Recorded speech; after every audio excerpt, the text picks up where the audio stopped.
আজকে আমরা পড়াবো পরমাণু আর নিউক্লিয়াস 12 এর চ্যাপ্টারের যে টপিকটা তোমাদের আছে। পরমাণু নিউক্লিয়াস তোমরা ছোট ক্লাসেও পড়েছো কিছুটা, তোমাদের ধারণা আছে সেই সম্পর্কে যে একটা পরমাণুর মধ্যে একটা নিউক্লিয়াস থাকে, নিউক্লিয়াসের মধ্যে প্রোটন এবং নিউট্রন থাকে এবং নিউক্লিয়াসের বাইরে বিভিন্ন কক্ষপথে ইলেকট্রন থাকে। তো এটা তোমরা সবাই ছোট ক্লাসে ক্লাস 9-10 এই ক্লাসে তোমরা পড়েছো। তো সেইটা সম্পর্কে তোমাদের একটা মানে বেসিক যে ধারণা সেটা আছে এবং এটা খানিকটা আমরা সবাই তুলনা করি সৌরজগতের স্ট্রাকচারের মতো আর কি। সৌরজগতের যে গঠনটা সেই গঠন, যেমন সেখানে সূর্য হচ্ছে যে কেন্দ্রবিন্দু থাকে এবং সূর্যকে কেন্দ্র করে বিভিন্ন গ্রহগুলো পৃথিবী সহ সেই গ্রহগুলো ঘুরতে থাকে তাদের নিজস্ব কক্ষপথে। তো এইটা সম্পর্কে তোমাদের একটা ধারণা আছে। তো যদিও সূর্যের সঙ্গে তুলনা করাটা মানে ফুল একদম বলবো না, পার্সিয়ালি কারেক্ট, কিছুটা ঠিক। তো এইটা সম্পর্কে আমরা এবার জানবো, ডিটেলসে জানবো যে ইলেকট্রন, প্রোটন এবং নিউট্রন এই জিনিসগুলো সম্পর্কে আমরা ডিটেলসে জানবো। আচ্ছা, আমাকে একটা কোশ্চেন বলে তোমরা, তোমরা ইলেকট্রন কি আবিষ্কার করেছো? তোমরা জানো কিভাবে ইলেকট্রন আবিষ্কার হয়েছিল? ইলেকট্রন আবিষ্কার করেছিলেন 19 শতকের দিকে, 19 শতকের শেষের দিকে আর কি। তোমার জে থমসন ইলেকট্রন আবিষ্কার করেছিল এবং প্রায় সালটা তখন 1911 সালের দিকে বিজ্ঞানী রাদারফোর্ড এবং তার কিছু স্টুডেন্ট তাদের সহযোগিতায় একটা লার্জ এক্সপেরিমেন্ট করেছিল, যেটা আমরা রাদারফোর্ড এক্সপেরিমেন্ট নামেও জানি। সেই রাদারফোর্ড এক্সপেরিমেন্টটা আমরা আজকে করব এবং তোমরা এটা অনেকেই জানো, বা একদম যারা নতুন এসেছো তারা মানে 11-এ যারা নতুন ভর্তি হয়েছে তাদের ক্ষেত্রে একটু অজানাও থাকতে পারে। তো সেই রাদারফোর্ডের এক্সপেরিমেন্টটা আজকে আমরা করব। আমরা দেখে নেবো যে রাদারফোর্ডের যে এক্সপেরিমেন্টটা সেইটা কি হয়েছে। তো রাদারফোর্ডের এক্সপেরিমেন্টটা দেখার আগে আমি একটা ছোট্ট জিনিস তোমাদেরকে বলে রাখি, যেটা হচ্ছে আলফা পার্টিকেল স্ক্যাটারিং। এখন আলফা পার্টিকেল স্ক্যাটারিং কেন হয় এটা সম্পর্কে যদি ডিটেলসে বলতে যাই তাহলে তোমাদেরকে রেডিও অ্যাক্টিভিটি সম্পর্কে বলতে হবে। তো রেডিও অ্যাক্টিভিটি জিনিসটা সেটা একটা আলাদা টপিক, সেই টপিকটা পড়াতে সেটা একটা আলাদা ক্লাস হবে, কয়েকটা পার্টে ক্লাসটা হবে। তো রেডিও অ্যাক্টিভিটিসটা সম্পর্কে আমি এখনই তোমাদেরকে প্রথমে জাস্ট একটা ছোট্ট কনসেপ্ট ধারণা দিয়ে রাখি আলফা পার্টিকেল স্ক্যাটারিংটা সম্পর্কে, যাতে তোমাদের বুঝতে অসুবিধা হয়, এটার সাথে রিলেট করতে সুবিধা হয়। চলো শুরু করি।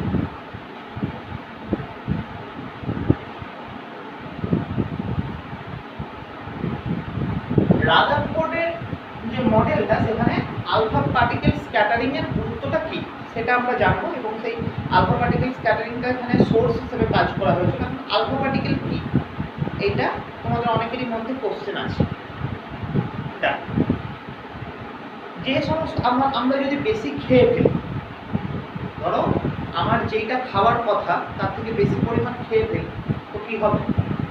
অবশ্যই আমি বমি করে ফেলবো এবং সেই খাবারটা অতিরিক্ত প্রয়োজনের থেকে অতিরিক্ত খাবারটা খেয়ে নেওয়ার পর আমার কি একটা অস্থির ভাব হবে, শরীর কি একটা অস্বস্তি করবে, একটা মানে উত্তেজিতভাবে এক্সাইটমেন্ট একটা তৈরি হবে শরীরে, যতক্ষণ না সেই খাবারটা হজম হচ্ছে বা কোনোভাবে বেরিয়ে যাচ্ছে। কারণ সেটা আমার কি পরিমাণের থেকেও বেশি খাবার আমি খেয়ে ফেলেছি, সেই খাবারটা দরকার ছিল।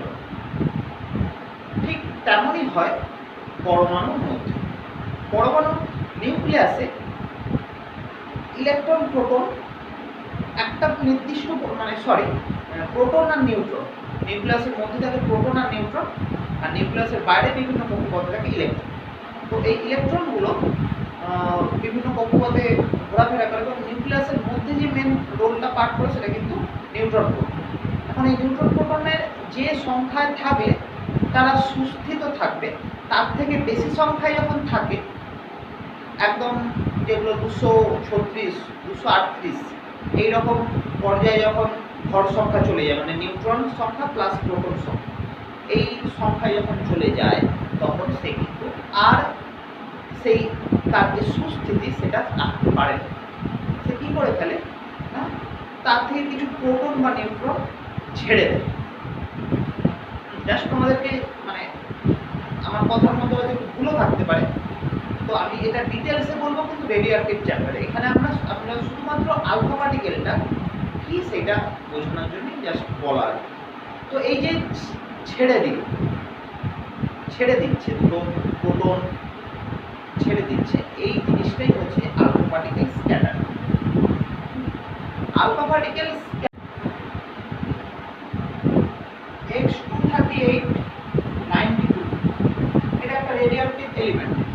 যা খুশি এটা এক্সট্রা, তোমাদের এখন এই মুহূর্তে জানা তুমি এটা ইউরেনিয়াম হয়, এটা আমি এক্স করছি এখানে, এখান থেকে একটা আলফা পার্টিকেল বেরিয়ে গেল, তাহলে কি বেরোবে? হিলিয়াম 4 আর 2 প্লাস দেখো এখান থেকে প্রোটন দুটো বেরিয়ে গেছে। প্রোটন বেরিয়ে যাওয়া মানে যেই মৌলটা মানে যেই পরমাণু রেডিওঅ্যাক্টিভ এলিমেন্টটা ছিল তার ক্যারেক্টারিস্টিক্স চেঞ্জ হয়ে সেটা একটা আলাদা রেডিওঅ্যাক্টিভ এলিমেন্টে বা একটা অন্য কোনো এলিমেন্টে কনভার্ট হয়ে যাবে। এটা প্যারেন্ট ছিল, এখান থেকে ডটারে যখন যাবে সেটা হয়ে যাবে ওয়াই, এবং এখানে 4 ইউনিট কমেছে, এটা তাহলে হবে 234, আর এটা হয়ে যাবে 90। জেনারেলি এটা থোরিয়াম হয়, আর কিছু এনার্জি রিলিজ করবে। তো আমি জাস্ট এই আলফা পার্টিকেল ডিকে হওয়ার কথাটা বললাম, এটা কি বলা হচ্ছে আলফা পার্টিকেল। বিভিন্ন রেডিওঅ্যাক্টিভ এলিমেন্ট থেকে এই আলফা পার্টিকেলটা ডিকে হয়। আমরা এখানে এই আলফা পার্টিকেল ডিকেটা একটা সোনার পাতের উপর ফেলবো, এবং সেই সোনার পাতের উপর আমরা ফেলবো না, রাদারফোর্ড এই এক্সপেরিমেন্টটা করেছিলেন এবং সেখানে কিছু ঘটনা দেখেছিলেন যেটা আমাদের মানে পরমাণুর ভেতরকার যে স্ট্রাকচারটা বুঝতে সাহায্য করবে। আচ্ছা, তাহলে এই হচ্ছে আলফা পার্টিকেল। আমাদের আশা করি বোঝা গেছে। আমি এই জায়গাটা মুছে দিচ্ছি।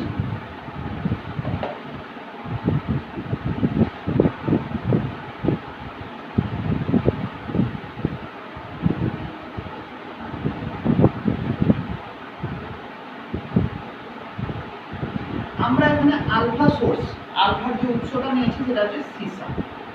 তো সিসা থেকে কি কন্টিনিউ আলফা পার্টিকেল এমিট হচ্ছে। এখন আমি এটা একটা একদম সিম্পল একটা ছবি এঁকেছি। আলফা পার্টিকেল যখন বেরোচ্ছে সে কিন্তু এইভাবে এইভাবে এইভাবে চারদিক দিয়ে ছড়িয়ে বেরোচ্ছে, ডাইভার্জ হচ্ছে। আলফা পার্টিকেলটা এখন ডিকে হচ্ছে। আমরা জেনারেলি কি করি, সেই আলফা পার্টিকেলটাকে তো এক লাইনে আনতে হবে, আমরা একটা কলিনেটেড করি বিটটাকে, এইভাবে কলিনেট করি লেড দিয়ে। তাহলে কি আলফা পার্টিকেলের যে আলফা পার্টিকেল তো আমার ডাইভার্জ করে ছড়ালো, তো এখানে এসে পৌঁছাবে না। আমি যে এক্সপেরিমেন্টটা করতে চাচ্ছি বা রাদারফোর্ড যে এক্সপেরিমেন্টটা করেছিল তাহলে আলফা পার্টিকেল যদি ডাইভার্জ হয়ে যায় তাহলে তো হবে না। আলফা পার্টিকেলকে একটা সুশৃঙ্খলভাবে এই লাইন মেনে এইভাবে যেতে হবে। তাহলে সেটা করার জন্য আমাদের কি করতে হবে? কলিনেটেড করতে হবে। আমাদের একটা কলিনেটেড বিম দরকার, সুশৃঙ্খল বিম দরকার।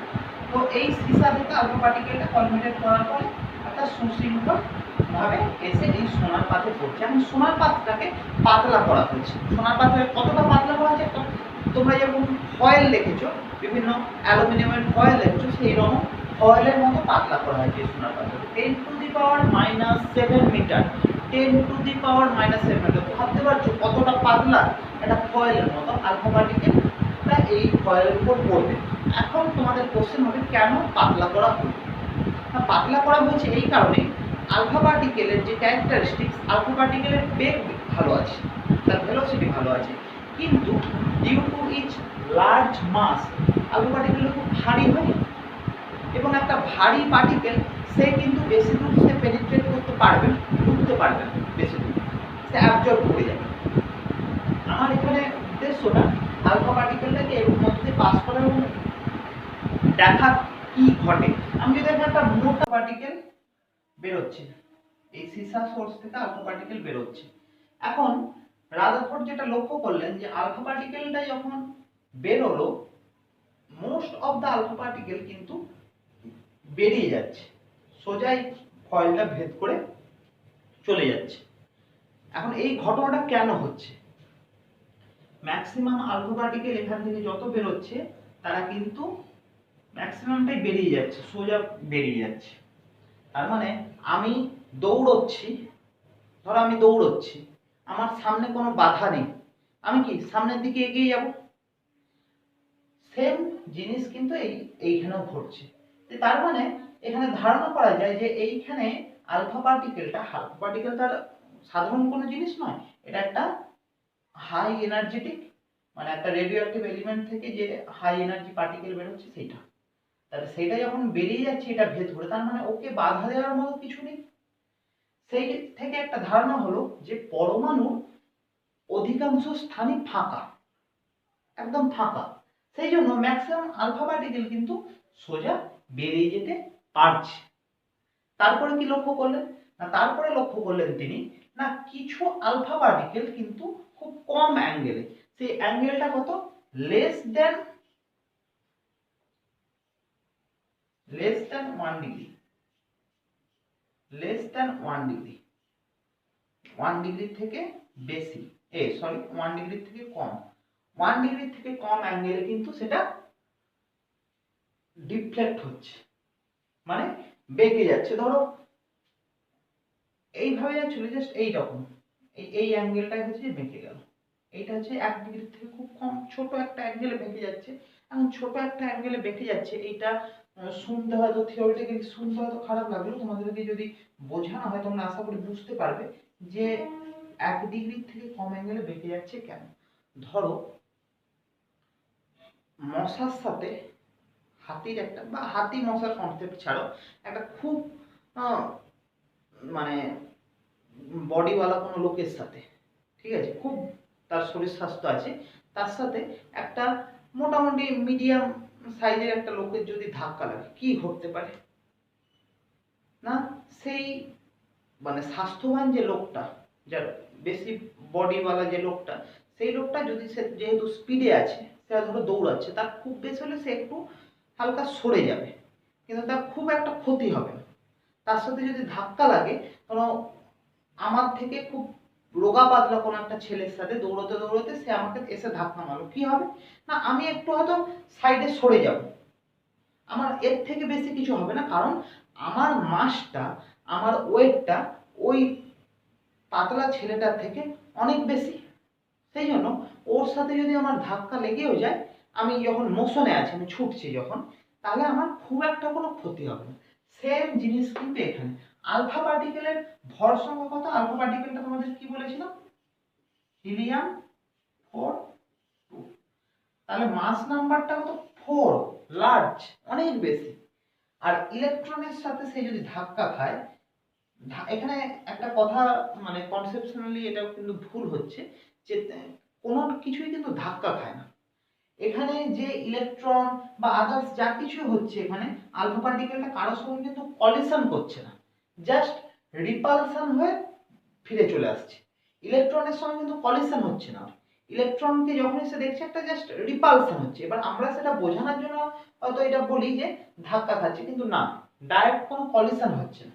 তাহলে এখানে কি হচ্ছে, যেহেতু ইলেকট্রন কি ই মাইনাস, খুবই হালকা একটা পার্টিকেল, ইলেকট্রনের মাস সব থেকে কম, ইলেকট্রন প্রোটন নিউট্রন তাদের মধ্যে ইলেকট্রনের মাসটা সব থেকে কম। তো তার সাথে যখন একটা ভারী পার্টিকেল আমি যদি ধরেই নিই যে কলিশন হয়ও যদি, সেটা কি হবে?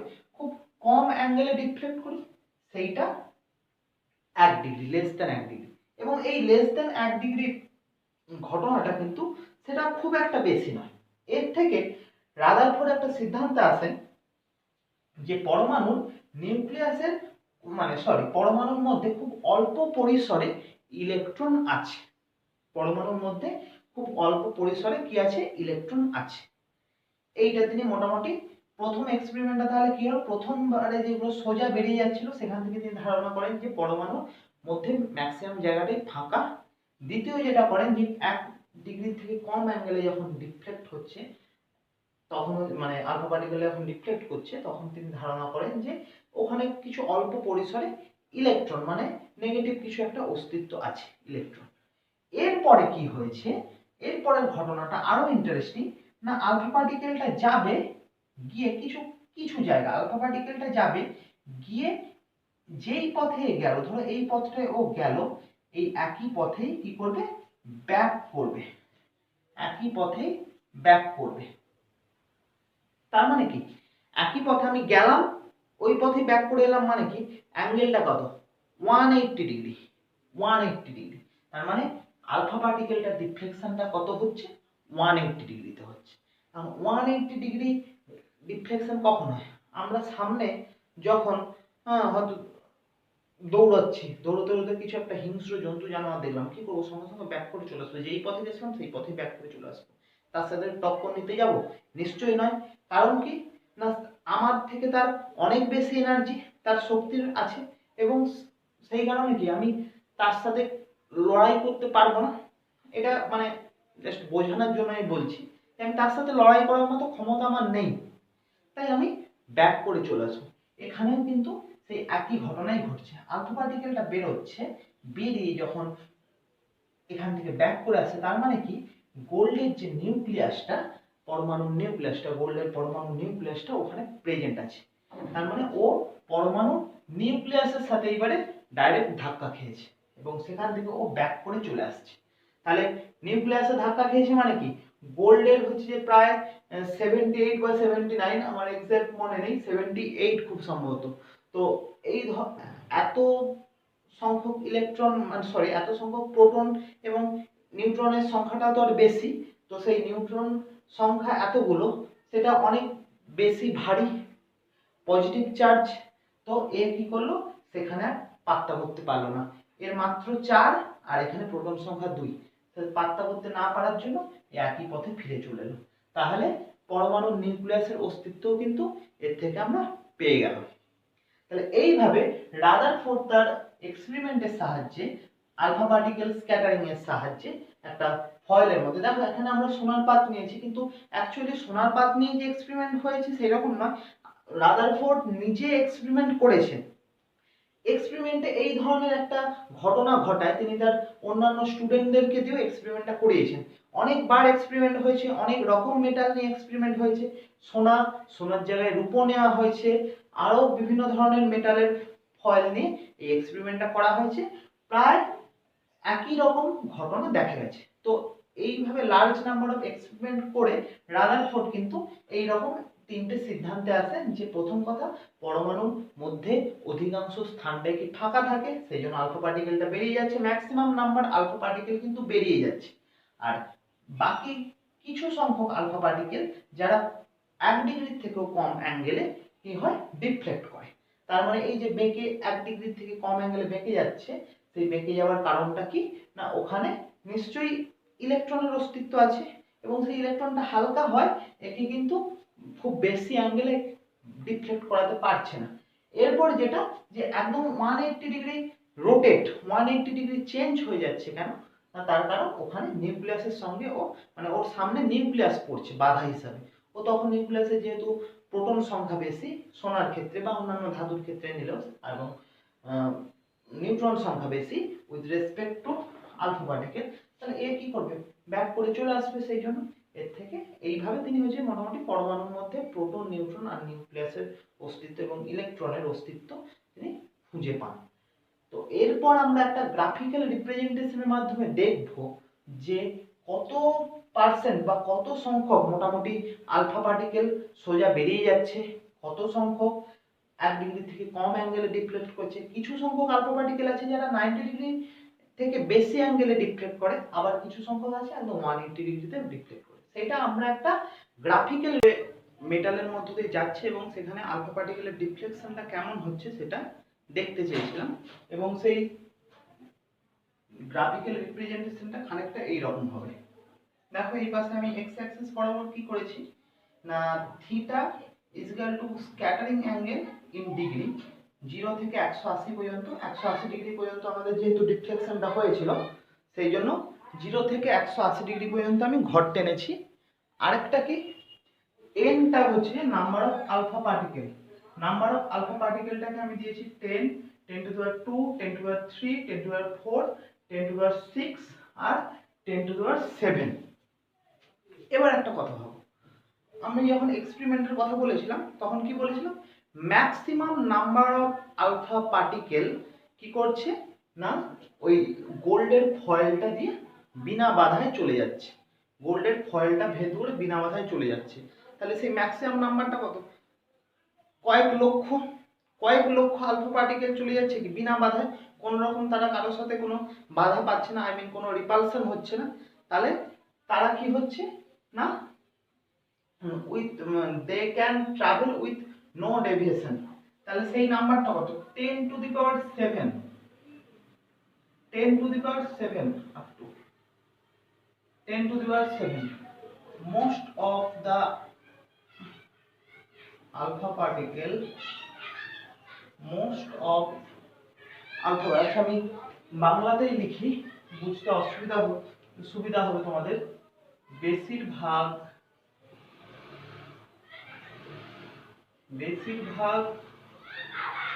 আলফা পার্টিকেল কি হচ্ছে, বেশিরভাগ কত সেটা 99.86% এর মতো আলফা পার্টিকেল, 99.86% আলফা পার্টিকেল কিন্তু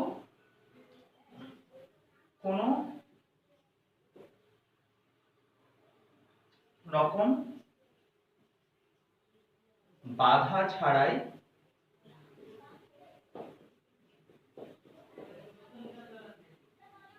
গোল্ড ফয়েল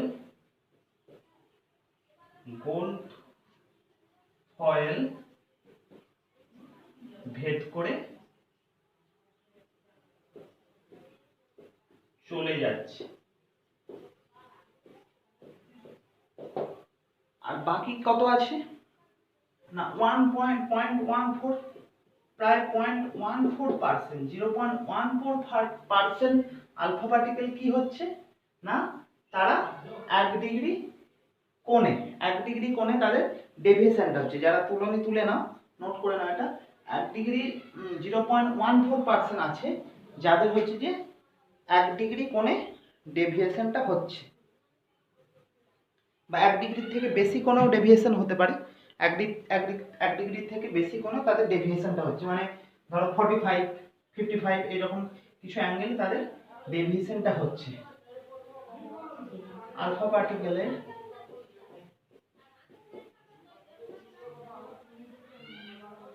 এক ডিগ্রি থেকে বেশি কোণে বেঁকে যাচ্ছে, 0.14% 1 ডিগ্রির থেকে বেশি কোণে বেঁকে যাচ্ছে। ঠিক আছে, এরপর কি খুব কম সংখ্যক আলফা পার্টিকেলের কি হচ্ছে না 90 ডিগ্রি অ্যাঙ্গেলে ডিফ্লেকশনটা হচ্ছে, খুব কম সংখ্যক। সেটা কতটা কম, 8000-এ একটা, আমি যদি ধরি 8000-এ একটা আলফা পার্টিকেলের কি হচ্ছে তাদের 90 ডিগ্রি রোটেশন হচ্ছে। ঠিক আছে, 8000-এ একটা পার্টিকেলের তাদের 90 ডিগ্রি রোটেশনটা হচ্ছে। 8000-এ একটা পার্টিকেল, তোমরা লিখতে চাইলে লিখে নাও যে মোটামুটি 8000-এ একটা পার্টিকেলের 90 ডিগ্রি বা 90 ডিগ্রি থেকে বেশি অ্যাঙ্গেলে ডিফ্লেকশনটা হচ্ছে।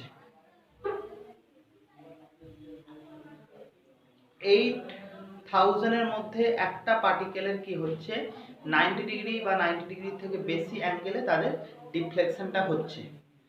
এরপরে কি হচ্ছে একটা পার্টিকেল 10 টু দি পাওয়ার 6 পার্টিকেলের মধ্যে 10 টু দি পাওয়ার 1 পার্টিকেল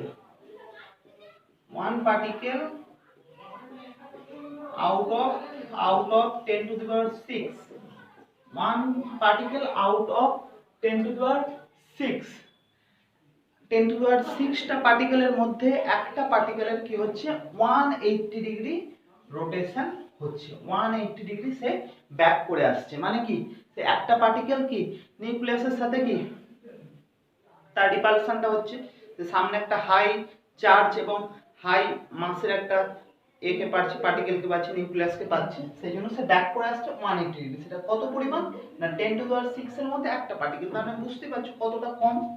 তাহলে আমরা এই ডেটাগুলো থেকে রাদারফোর্ড একটা গ্রাফ প্লট করেছিলেন। তো গ্রাফের আমরা এখানে বিন্দুগুলো যে দেব, পয়েন্টটা প্রথম যেটা কেস যে 10⁻⁷ ম্যাক্সিমাম নাম্বার অফ পার্টিকেল, আমি এখানে 10⁻⁷ যে নাম্বার অফ পার্টিকেল ম্যাক্সিমাম, এইটা হচ্ছে যে তার জিরো অ্যাঙ্গেল ডেভিয়েশন, মানে কোনো রকম তার ডিফ্লেকশন হয়নি, সে সোজাসুজি বেরিয়ে গেছে, তাহলে কি এর অ্যাঙ্গেলটা জিরো হবে। তারপরে এইখানে একটা পয়েন্ট ধরো 1 ডিগ্রি, 10⁻⁶, এখানে 20, এইখানে একটা পয়েন্ট, এইখানে একটা পয়েন্ট, কি এইখানে একটা পয়েন্ট, মোটামুটি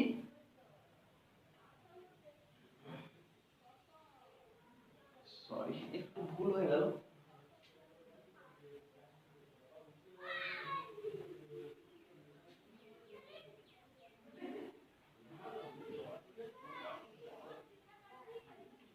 এই পয়েন্টটা, আর আমি এখানে এইটার উপরে পয়েন্টটা দিচ্ছি।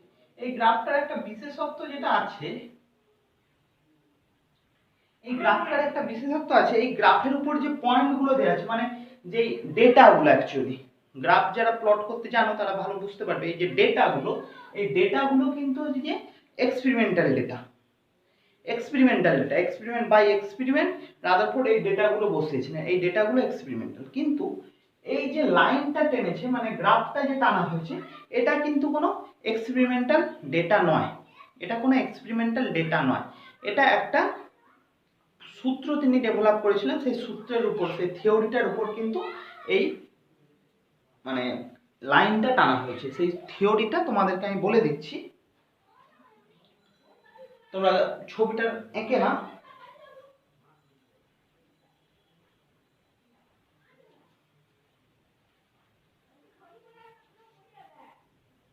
n সমান kz² by sin to the power 4 theta by 2, n equals to kz² by sin to the power 4 theta by 2, এই সূত্রটার উপর বেস করে এই লাইনটা টানা হয়েছে। এই লাইনটা কিন্তু এক্সপেরিমেন্টাল ডাটা থেকে টানা হয়নি, এই যে পয়েন্টগুলো, এই মানগুলো যে বসানো হয়েছে গ্রাফে, এই মানগুলো বসানো হয়েছে এক্সপেরিমেন্টাল ডাটা থেকে, কিন্তু এই যে লাইনটা গ্রাফটা প্লট করা হয়েছে, এইটা কিন্তু এই সূত্রটার উপর বেস করে বসানো হয়েছে। তাহলে বুঝতে পারছো তোমরা গ্রাফটা কিভাবে প্লট করা হয়েছে, n সমান kz² by sin to the power 4 theta by 2। Please এটা নোট করে নাও, এই সূত্রটা সব বইয়ে, বিশেষ করে বাংলা মিডিয়ামের বইগুলোতে কিন্তু খুব একটা লেখা নেই।